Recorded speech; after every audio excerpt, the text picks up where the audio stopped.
8.5 me parecía ahí a un DJ de discoteca. Siempre empiezan, sí, sí, sí, ¿sabes? Aquí seguimos en el rumbo de la tarde, el tamaño honor que nos hace con su presencia. Ya habíamos anunciado buenas nuevas de parte del gobierno central de la República Dominicana. Ahora sí tenemos cosas importantes, bonitas, buenas, que apuntan a la parte positiva del ejercicio administrativo gubernamental. Aquí con nosotros tenemos al señor Leonardo, ingeniero Leonardo de Jesús Reyes Madera, director de la Oficina Nacional de Evaluación Sísmica y Vulnerabilidad de Infraestructuras y Edificaciones, ONESBIE. ¿Lo dije bien? Bueno, bienvenido, ingeniero. Reiteramos el nombre, Jesús Leonardo de Jesús Reyes Madera. Madera parece, madera, eso tiene que ser. ¿De dónde? Es madera de caoba, esa es una madera de caoba, centenaria. Centenario, exactamente. Reyes Madera de Caoba. Bienvenido al rumbo de la tarde. Está fuera de cabina Leila Mejía y el presidente eximio, egregio y caro don Miguel Guerrero. Suerte que no soy de Boca Chica, porque imagínate. Menos mal, menos Boca Chica se sentiría halagada con ese hijo benemérito. Bienvenido. Gracias, buenas tardes. Ingeniero, nosotros hemos podido ver a través de el tweet de Onesby que se habla de que en la República Dominicana han ocurrido. Bueno, primero me gustaría que se defina qué es ese organismo, eh, eh, para qué sirve, es dependencia de qué, cómo funciona, qué es el ONESBI. Así es. Que ¿para qué sirve? Sí, no, ¿para qué sirve? No, sino cuáles son sus funciones. Ay, don Miguel, perdón, es que yo soy de Boca Chica.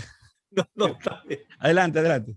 Yo conozco a Reyes de Madera y yo sé que él ha hecho un buen trabajo y es uno de los expertos nacionales en materia de sísmica junto al fenecido Rafael Coromina Pepín, que era un gran jugador de ajedrez además. Y a mí me dicen que este señor aquí presente al lado mío es el Pedro Martínez de ese asunto, de ese tema. Adelante. Bien, fíjate que te lo voy a decir en pocas Casi no se oye. No lo escucho. El volumen de Reyes Madera no se oye. No, O quizás el micrófono no está encendido. No estaba encendido el micrófono. Adelante. Bien, pues, antes que nada, buenas tardes. Muy agradecido. No, todavía no se escucha, no se escucha. Ya se escucha, don Miguel. Lo que pasa es que allá usted no lo escuchan. Ya lo escuchamos. Suben un poquito más, por favor. Sí, pero adelante. Bien. Sí, muy bien. Sí, decía que hay una forma muy fácil de definir esa oficina. Y es una oficina que está diseñada para salvar vidas. Así de simple. Esa oficina fue creada, como bien decía Miguel, en el 2001 por iniciativa del ingeniero Coromina Pepín y el apoyo de la Sociedad Dominicana de Sismología e Ingeniería Sísmica, Sodosísmica. Llegó un momento en el que Sodosísmica como institución había llevado a nivel nacional todo el conocimiento de lo que era un país sísmico, ¿no? En este caso una isla sísmica. Y nos habíamos ya desarrollado los códigos sísmicos, hecho los estudios de amenaza sísmica y dando conferencias, cursos, de todo, ¿no? Sin embargo, quedaba la incógnita de, ¿nos vamos a quedar en la teoría? Entonces surge la idea del ingeniero Coromina, apoyada por Sodosísmica, de crear una oficina que fuera de la teoría a la acción. ¿Qué significa eso? Que antes de que llegue el terremoto, poder nosotros evaluar vulnerabilidades de edificaciones, de puentes, de presas, de todo tipo de edificaciones e infraestructura, podernos adelantar para decir, mira, esto puede ser vulnerable. ¿Qué significa eso? Esto podría tener problemas en un terremoto. Entonces, vamos a ver si pasamos de la teoría a la acción. ¿Cómo? Bueno, vamos a tener una oficina que no solamente detecte las vulnerabilidades, sino que sea capaz de proponer soluciones y de aplicar las soluciones. En la eventualidad de un sismo o de un huracán, por lo regular se escogen los centros escolares como centros de refugio. Claro está, el sismo, supongo yo, a menos que hayan descubierto hace pocos días y yo no me haya dado cuenta, no se puede determinar como el ciclón, no se puede seguir como el ciclón.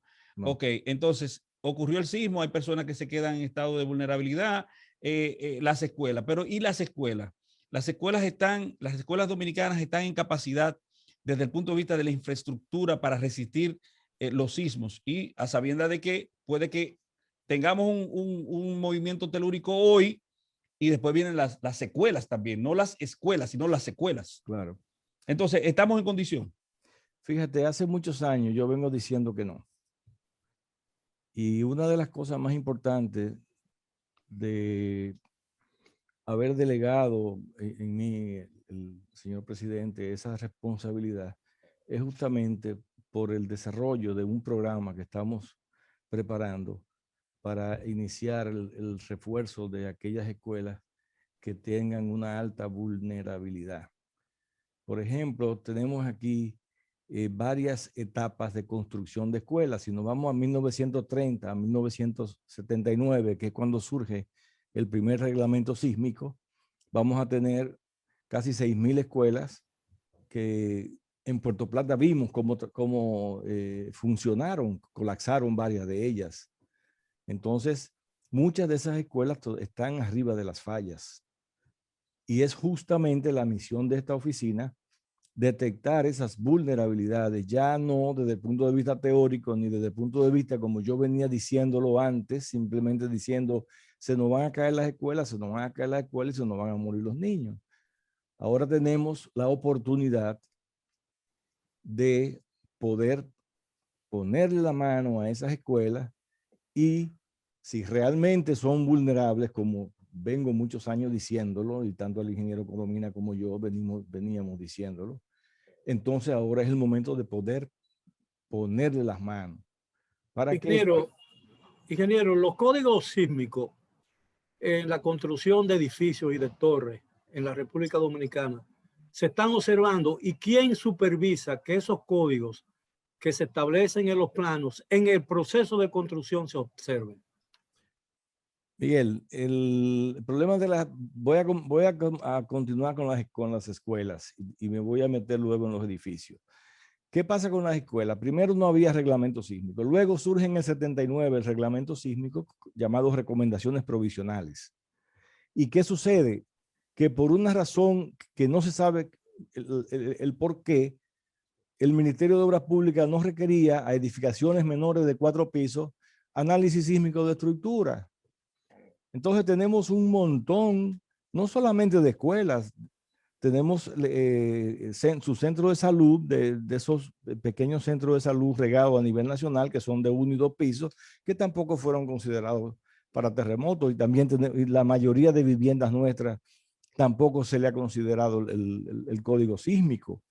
Entonces, en el 79, la década del 80 para mí es la década de mayor, yo diría, lucidez desde el punto de vista de la ingeniería sísmica, porque surge el reglamento en el 79 y en esos primeros 10 años, o sea, esa década del 80, si salimos a la calle a observar las soluciones estructurales que daban nuestros ingenieros a esos edificios, tú te vas a dar cuenta que son muy seguros, que son edificios que están hechos como con ese espíritu y ese deseo de preservar la vida. Luego, ¿qué pasa? En ese reglamento que tenía 3 partes, que era el reglamento, porque recordémonos, señores, que los reglamentos no se hacen para expertos, se hacen para el ingeniero común, pero ese reglamento necesitaba unos ejemplos de aplicación y también necesitaba unos comentarios, porque si yo que soy un ingeniero común lo voy a utilizar y me tranco en un concepto, bueno, si tengo el ejemplo lo puedo seguir, pero si yo me tranco en el ejemplo, pues entonces tengo un documento que me lo explica. En aquel momento nunca se publicaron los comentarios, pero viene el terremoto de Haití nosotros habíamos entregado a Obras Públicas. Cuando digo nosotros me refiero a Sodosísmica. En ese momento yo era presidente de Sodosísmica. Habíamos entregado en el 2008 a Obras Públicas la modificación del reglamento del 79. Viene el terremoto de Haití en el 2010, aún no se había publicado, y el terremoto de Haití hace que nosotros volvamos otra vez a revisar los diferentes niveles de fuerza que le vamos a aplicar a nuestras edificaciones e infraestructura. Y es en el 2011 cuando sale publicado. Entonces, ¿qué sucede? Que ya a partir del 2011, como ley, se obliga que toda edificación, no importa que sea un piso, 2, 3 o 100, necesariamente tenga que regirse por un código ya obligatorio. Ingeniero, un ejemplo físico. En la avenida George Washington, en el Malecón, hay 2 edificios inmensos a medio construir, que son edificios que tienen como 15 o 20 pisos, creo, o muchos de ellos. ¿Qué ha pasado con esos edificios? Dicen que tienen defectos de diseño y defectos de construcción. ¿Qué pasaría con esos edificios? ¿Por qué no se terminan? ¿Por qué no se derrumban? Esos edificios, lo que hay que hacer con ellos es aplicarle el nuevo reglamento, y si tienen algún tipo de deficiencia, bueno, pues sencillamente se le elimina la deficiencia agregándole elementos nuevos, porque eso es lo que se plantea. Cada vez que hay un reglamento nuevo, hay un montón de cosas que hay que revisar. O tú piensas, por ejemplo, que un edificio como el Banco Central o como el Juan Pablo Duarte no debe ser revisado si ya esos edificios se hicieron cuando no había reglamento, y son edificios que hoy tienen una superpoblación enorme.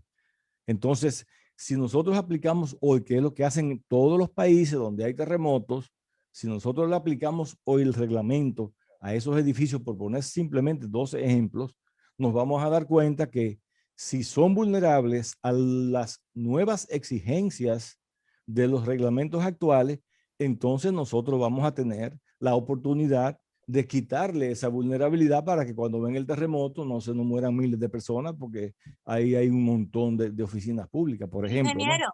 Dígame. ingeniero, si el terremoto ocurre mañana, Dios nos libre, ¿verdad? Pero si ocurre mañana, como están las cosas al día de hoy, ¿cuál es el riesgo que tenemos en República Dominicana si ocurre un terremoto de gran magnitud en el país? Muy alto, es muy alto, porque fíjate, si sin haber terremoto, mira lo que pasó en la cumbre hace unos cuantos días.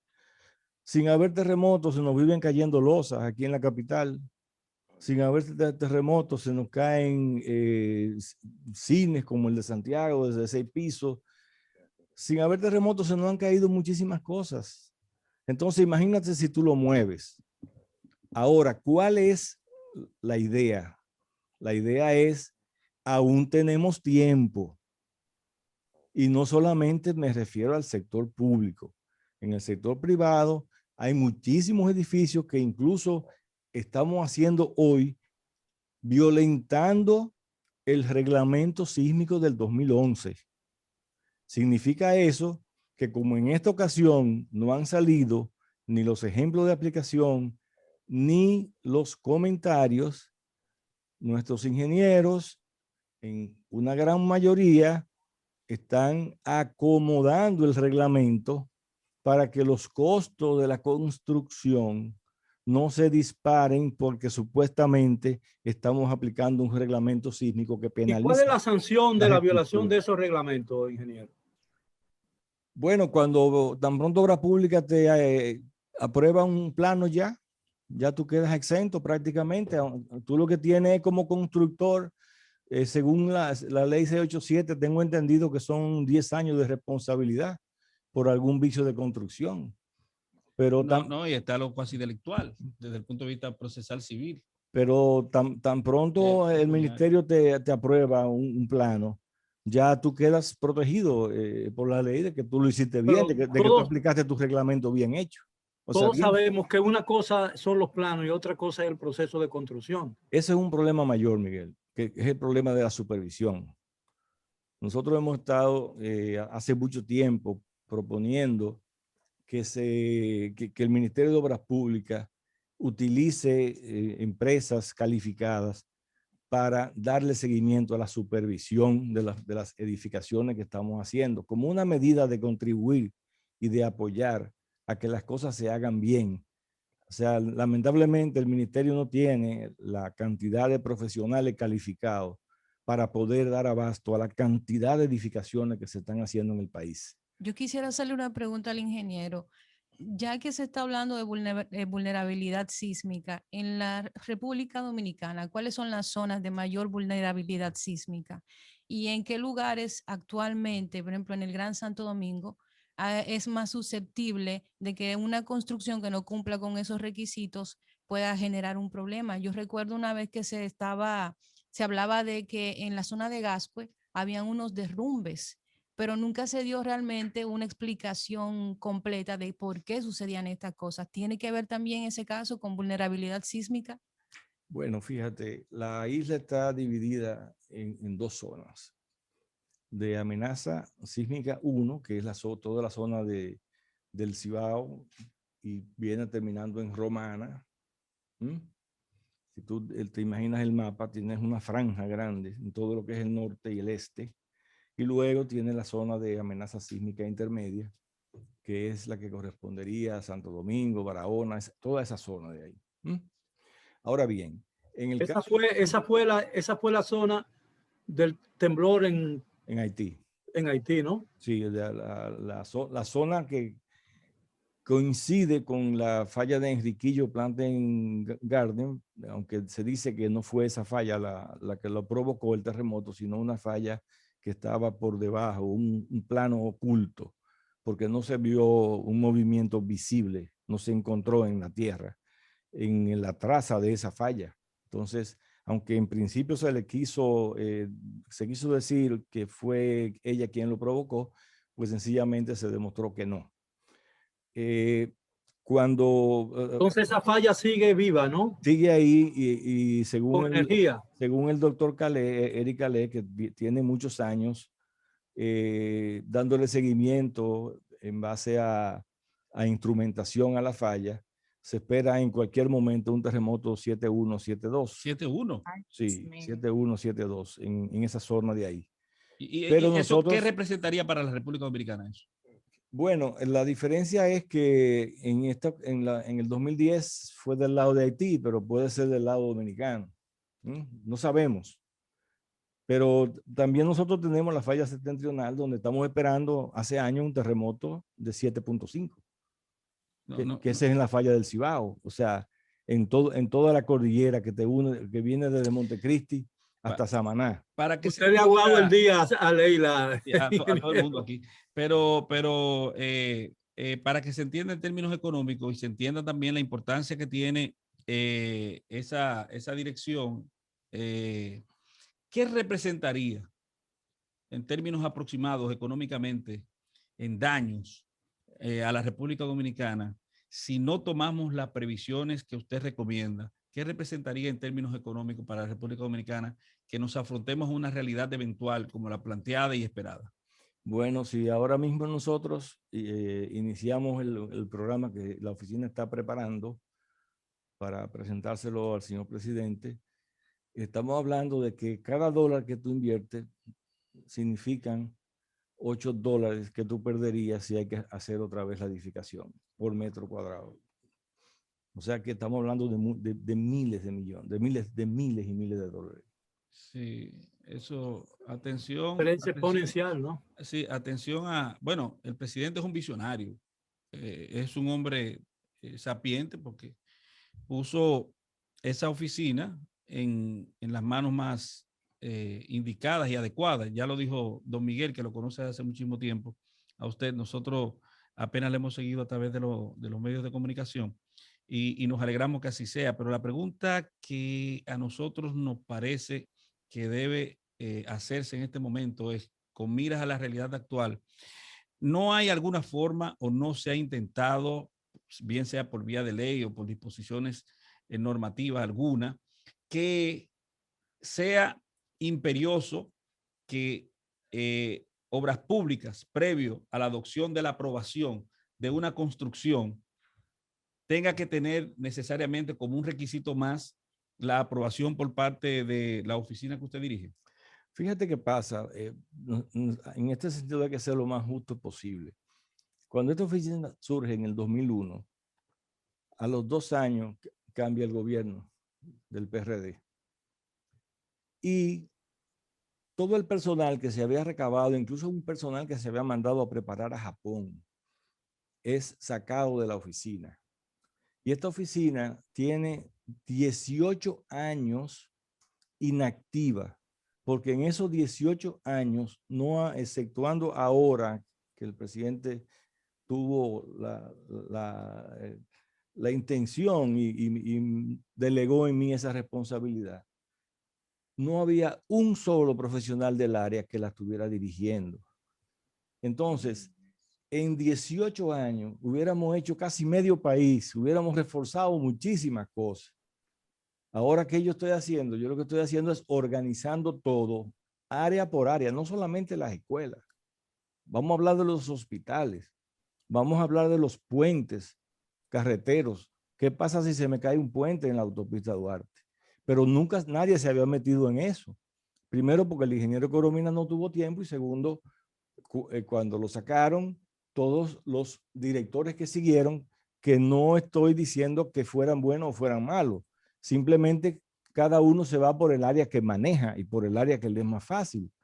Porque si alguien tiene la responsabilidad, la tiene quien los nombra. Entonces, si te están nombrando a ti una persona que no tiene nada que ver con el área, un área sumamente especializada, como lo es la evaluación de una edificación cualquiera, eso no es un juego, ¿no? Entonces, ¿qué pasa? Ya, en los meses que yo tengo ahí, lo que hemos estado organizando, cuántas escuelas tenemos en alto riesgo, cuántos hospitales tenemos en alto riesgo, cuántos puentes, porque no tenemos ni siquiera un inventario de puentes, y si lo tenemos, tú no sabes cuáles son las condiciones. Porque que yo te diga a ti que hay 10 puentes de aquí a Santiago, y dice, bueno, pero ¿cuál es la condición? ¿Aguantan un terremoto? No lo aguantan. Y si se me cae el puente, ¿por dónde cruzo? Pero vamos a concentrarnos aquí en Santo Domingo, que también son de las cosas que estamos estudiando. Son los peatonales. ¿Qué pasa si a ti se te caen dos peatonales en la 27? ¿Por dónde cruzas? ¿O tú piensas que ese 911 que tenemos nosotros como un sistema de emergencia en caso de emergencia sin desastre? ¿O tú piensas que cuando hay un desastre, se nos caiga un elevado o se nos caiga un peatonal, ese 911 va a tener la libertad de llegar a los 3 o 15 minutos o 5 minutos que llegan cuando tú lo llamas? Entonces, todas esas cosas necesitamos nosotros, y estamos trabajando en determinar, detectar cuáles son los puntos vulnerables, porque se habla de una palabra muy bonita que se llama resiliencia. Pero ¿resiliencia de qué tú me estás hablando a mí? Si no vas a poder cruzar de un lado a otro para llevar los heridos al hospital.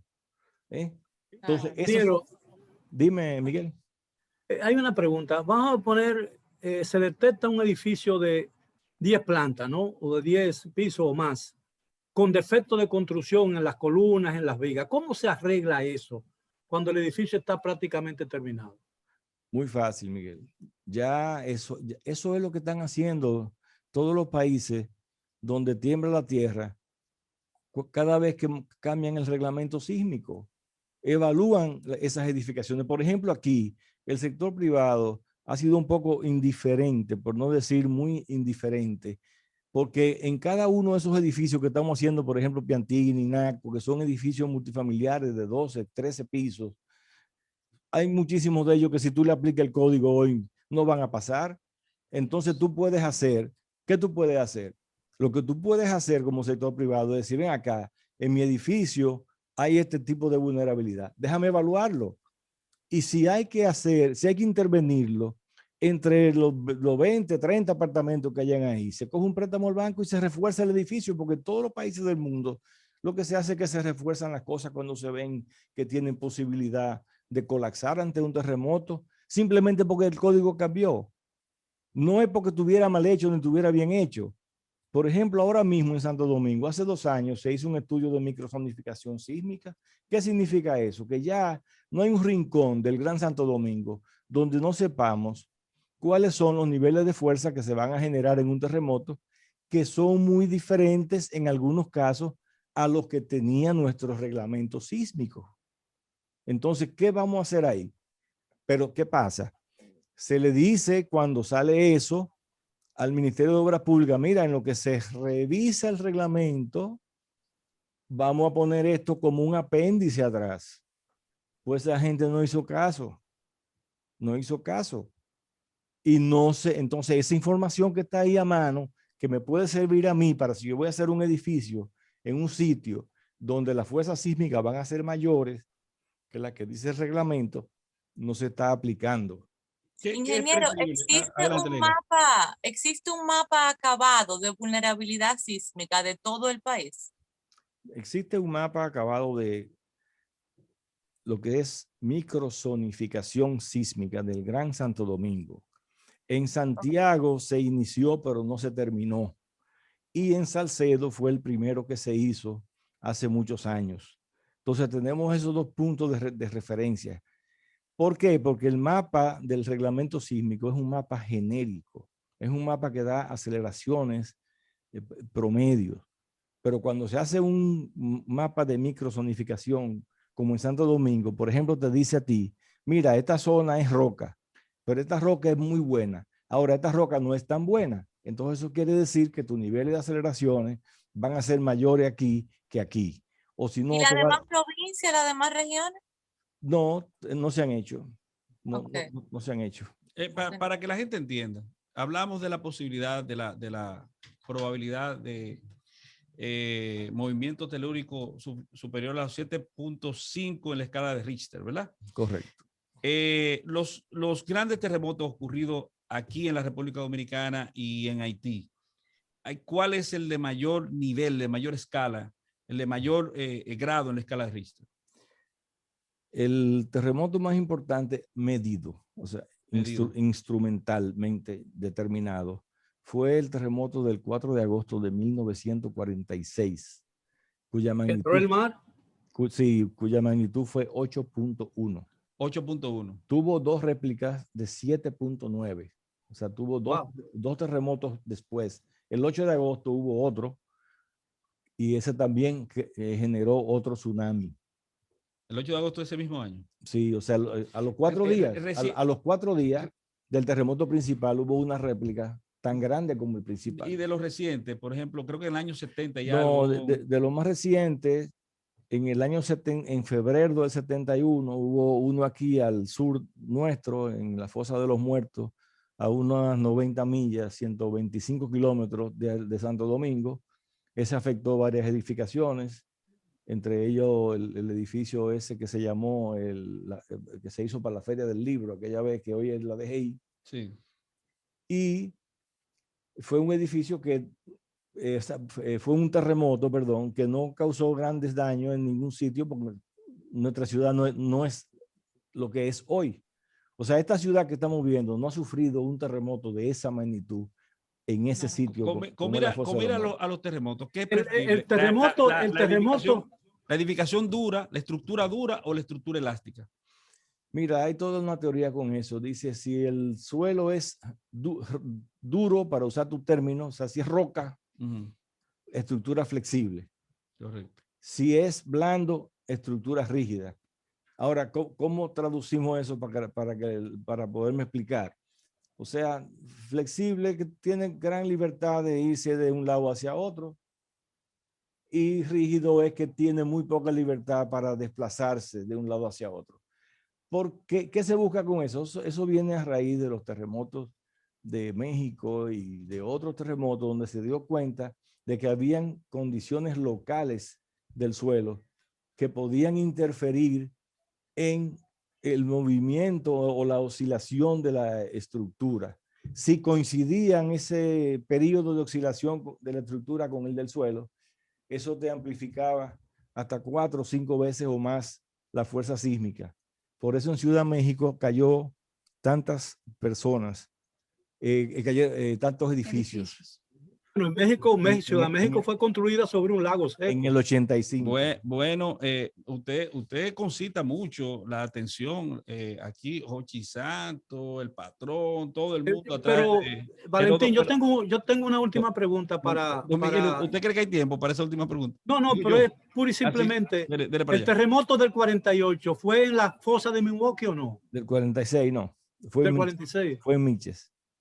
Ok. fue en Miche. La zona de Miches. Leila, llegamos, Ajá. llegamos a la hora. No, Muchísimas yo gracias. sé, yo estaba esperando que ustedes terminaran. Muchísimas Ingeniero, gracias gracias. al Gracias, ingeniero gracias por haber compartido con nosotros. Leonardo Reyes Madera. Gracias Muchísimas por haber gracias. compartido con nosotros esta tarde. Gracias a Y ustedes les por la deseamos un invitación. excelente día. Y a ustedes muchísimas gracias por la sintonía con nosotros. Esto es el Rumbo de la Tarde con Leila, Miguel y Valentín. Estaremos aquí mañana para otra entrega de este programa. Mientras tanto, les deseamos que pasen un feliz resto del día y sigan con la programación de Rumbo.